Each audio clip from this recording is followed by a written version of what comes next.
Sungguhnya tinggal di daerah-daerah non-muslim, di negara-negara kafir adalah suatu kondisi yang sangat rentan dan riskan bagi iman seseorang. Rasulullah mengatakan dalam hadis riwayat Abu Daud dan yang lainnya, "Ana bari'un min kulli muslimin yuqimu baina adhuril musyrikin." Aku berlepas diri dari setiap muslim yang iqamah, yang tinggal di tengah-tengah kaum musyrikin. Kenapa Nabi mengatakan demikian?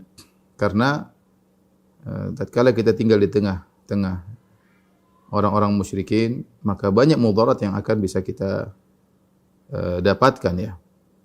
Di antaranya sulit bagi kita untuk menegakkan syiar-syiar Allah Subhanahu wa taala. Syiar-syiar Islam sulit untuk kita kerjakan. Ini kita dapati kenyataan ini pada sebagian kaum muslimin yang tinggal di negara-negara kaum muslimin, sebagai sulitnya untuk salat Jumat. Bahkan terkadang dalam sebagian pekerjaan sulit untuk salat 5 waktu ya. Kemudian misalnya sulit mendapatkan makanan halal misalnya ya. Dan hal-hal lainnya ya, belum sebagian mereka ada yang anti Islam di sebagian daerah ya. Kemudian juga dari sisi agama ya, tatkala terjadi ihtikak atau interaksi terlalu sering antara kaum muslimin dengan orang kafir ya, maka ini akan melunturkan iman mereka. Pertama, sangat mudah terjadi tasyabbuh ya. Kita bicara secara umum ya, mungkin ada kawan-kawan yang Masya Allah yang mereka memiliki basic agama yang baik ya. Tetapi banyak yang awam yang kemudian mereka bercampur baur dengan kaum musyrikin sehingga mereka pun meniru gaya hidup mereka. Di sisi lain juga terbiasa untuk melihat hal yang haram. Tatkala seorang terbiasa melihat keharaman terjadi di depan dia, dan dia tidak mengingkari, jadi biasa. Akhirnya apapun maksiat depan dia jadi biasa. Kasratul misas tudhibul ihsas. Terlalu sering kontak akhirnya menghilangkan kepekaan. Ya. Terlalu sering melihat kemaksiatan di depan mata. Jadi seperti hal biasa. Kita tinggal di negara kafir. Kalau sudah katakan musim semi, ya, musim panas, wanita buka-buka di depan. Nampak aurat di sana sini. Sebagian mereka ya ciuman dia di depan mata. Ya.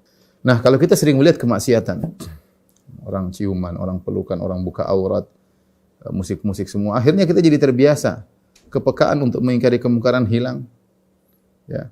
Dan akhirnya kita terbiasa.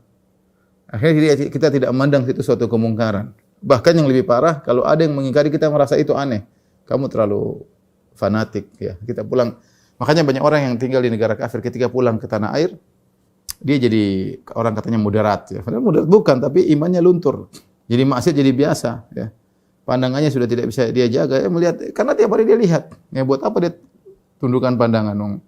Di Eropa lihat cewek-cewek cantik depan mata dia, sudah biasa dia kerjakan.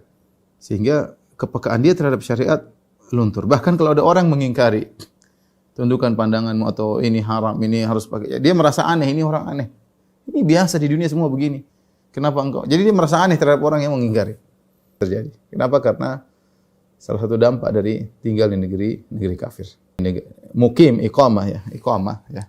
Di negeri kafir ya. Maka ini hukum asalnya adalah tidak diperbolehkan karena mudarat-mudarat yang tadi kita sebutkan. Apa kiat-kiat yang mungkin bisa dilakukan oleh kawan-kawan yang tinggal di sana ya agar bisa menjaga keimanan dan untuk meningkatkan keimanan?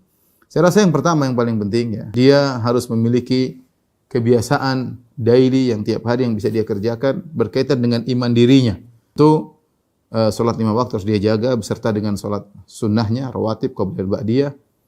Kemudian kalau bisa dia salat malam ya, kemudian ada rutinitas baca Al-Qur'an setiap hari untuk dia pribadi. Mau dia sendiri, mau dalam komunitas, dia harus punya benteng untuk menjaga dirinya. Ini yang pertama, dia sendiri harus bertakwa kepada Allah ya.